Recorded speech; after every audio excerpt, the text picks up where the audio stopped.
Here by Alan McLeod at Mint Press News. I'll link it down below. You can see the title, The Bay of Tweets. Documents point to U.S. hand in Cuba protests. I know that's a big shock to everybody that the U.S.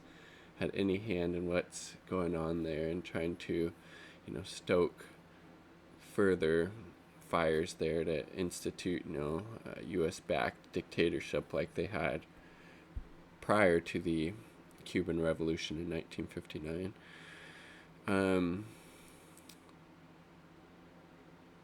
Yeah, Cuban rappers have been recruited by the American government in order to sow discontent in the Caribbean nation.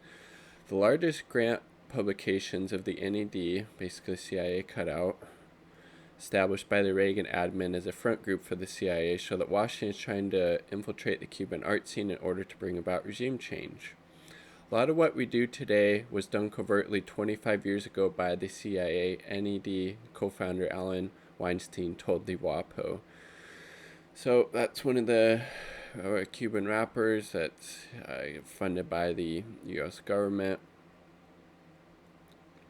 For instance, one project entitled Empowering Cuban Hip-Hop Artists as Leaders in Society states that its goal is to promote citizen participation and social change, regime change, to raise awareness about about the role hip-hop artists have in strengthening democracy in the region.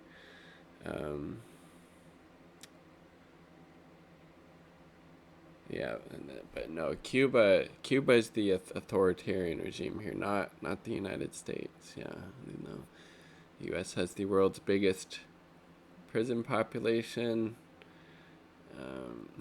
Police murder black and brown people almost on a daily basis. Transition to democracy, aka transition to opening up the country to the to these foreign multinational corporations to exploit the land and the people. That's really what they mean by transition to democracy. Transition to a government who would be who the United States would be the puppet master of. Let's be real here. State Department, the U.S. agency, so USAID, and the U.S. Agency for Global Media have all financed programs to support Cuban artists, journalists, bloggers, and musicians. Tracy Eaton, journalist who runs the Cuba Money Project, told Mint Press. It's impossible to say how many U.S. tax dollars have gone toward these programs over the years because the details of many projects are kept secret. Current grant offer from the NED, again, CIA cutout. The NED sister org, USAID, is offering $2 million worth of funding to groups that use culture to bring about social change, regime change. Applicants have until July 30th to ask for up to $1 million each. The announcement itself references Utel's song, noting artists and musicians have taken to the streets to protest government repression, including anthems such as Patria by Vida.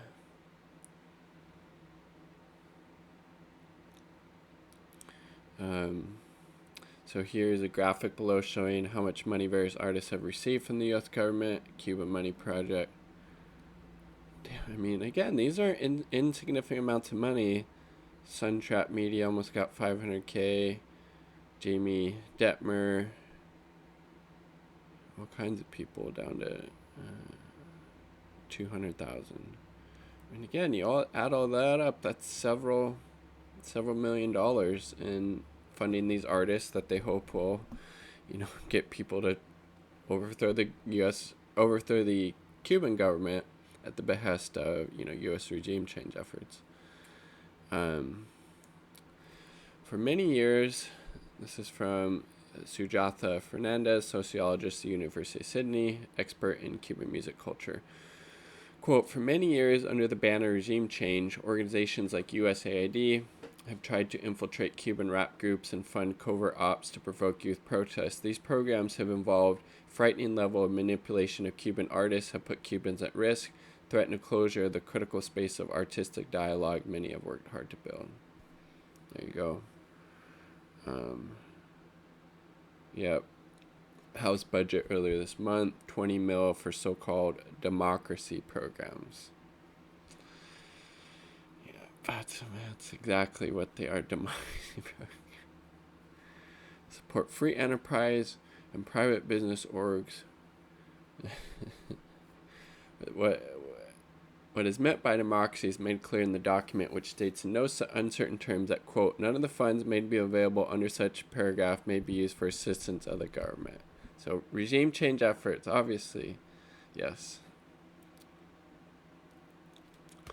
And again, just think about how much better Cuba would be better off if they hadn't had a United States blockade against them since the Cuban Revolution, right? Going on 60 fucking years. Yeah, even have frickin' nut jobs like the mayor of Miami wanting the U.S. to intervene militarily in that country. Jesus Christ. Yeah, the corporate media amplified it, parodied it.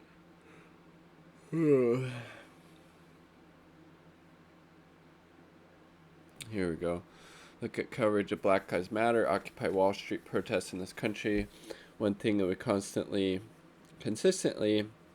see is that when people protest in capitalist countries, the media never explains the problems they are protesting as caused by capitalism. When people protest in communist or socialist countries, the media attributes the problem to communism or socialism.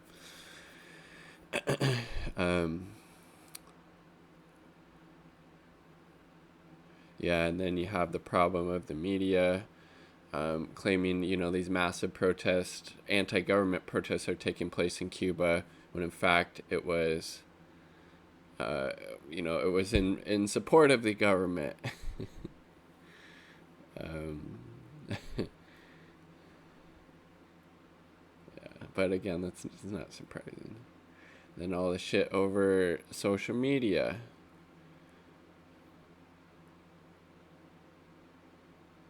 Inauthentic activity. The latest attempt of regime change is also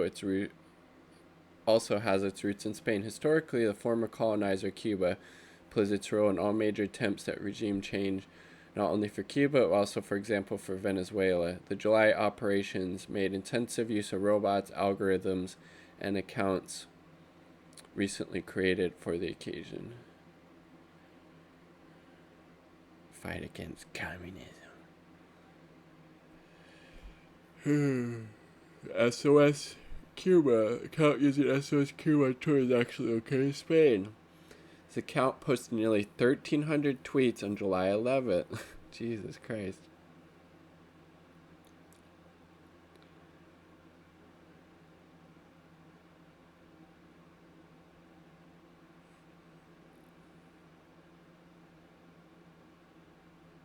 Now been suspended for inauthentic behavior.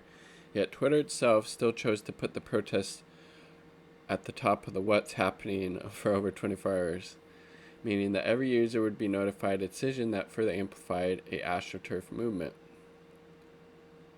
Twitter leadership has long displayed open hostility towards the Cuban government, as they had, against the Palestinian people in their struggle against the apartheid state of Israel. Or, a lot of people that call it the U.S. empire, frankly. Hood communists is one example. 2019, it took coordinated action to suspend virtually every Cuban state media account, as well as those belonging to the Communist Party.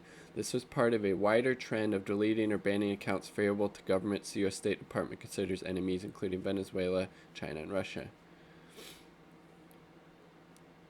And then in 2010, the United States actually created a Cuban social media app to further regime change efforts in that country, called Zunio. Peak it had 40,000 users, a very large number for that time on the famously internet sparse island. None of the users were aware that the app had been secretly designed and marketed to them by the U.S. government. Yeah, created obviously to feed them that regime change propaganda.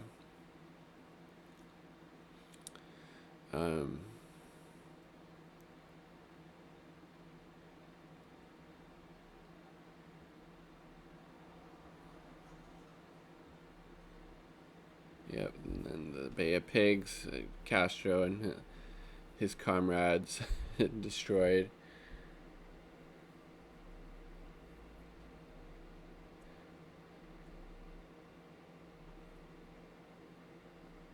Yeah, then the effect of the USSR dissolving in 91.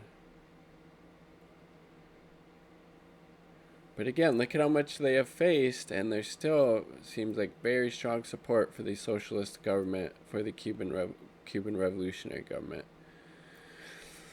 We'll end it on this. U.S. Gov can cause economic misery for the Cuban people, but it cannot, it appears, convince them to overthrow the government. Current events in Cuba constitute in reality the USS Maine of 2021, August said. If this really was an attempted color revolution, as August is implying, was not very successful and amounting to little more than a bay of tweets. Boom, there you go. All solidarity with the people of Cuba. Again, with the U.S. empire continuing to bear down in your country, because, God help us, we can't have a socialist country so close to the U.S. mainland, because then maybe people in the U.S. would start, demanding things like healthcare and universal education like they have in Cuba. Long live the Cuban Revolution. Peace. Much love. Like the video if you like the damn video. Sub for more content.